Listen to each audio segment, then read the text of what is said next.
Ze vroegen me net hoe vaak ik dit gedaan heb. En ik kan het eigenlijk niet eens meer tellen. Ik weet het niet. Ik zou het niet weten. Ik denk al langer dan 10 jaar denk ik doen we dit. Misschien wel 20 jaar al. Het is de 12e editie. 12, nou dan doe ik het 12, jongens. Dan doe ik het 12 jaar. Wat leuk, wat leuk. Waarom staat Wolter Kroes altijd in de Nacht van Oranje?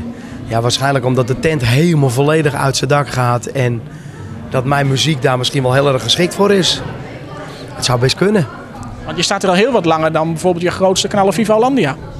Ja, ik sta er al vanaf... ik heb de hele nacht liggen dromen. Dat was in het jaar 2000. Nou, dat klopt dus wel. Ja, ik sta er 12 jaar nu. Ja, ik had voor Viva Hollandia ook natuurlijk al best wel hits waar de mensen vanuit hun dak gingen. En ik ben blij dat dat nog steeds zo is. Ik ben er best wel trots op eigenlijk.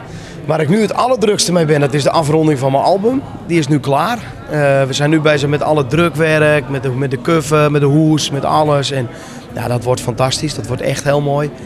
Heineken Musical, wat 17 december gaat gebeuren. Mijn concert, daar zijn we heel druk mee bezig.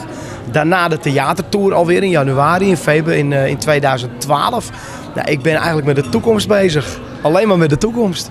Als we het even over het album hebben, wanneer verwacht je die echt in de winkels te hebben? Nou, het was de bedoeling dat het in april uit zou komen, maar dat hebben we heel erg uitgesteld. Want we kregen nog een paar fantastische liedjes erbij.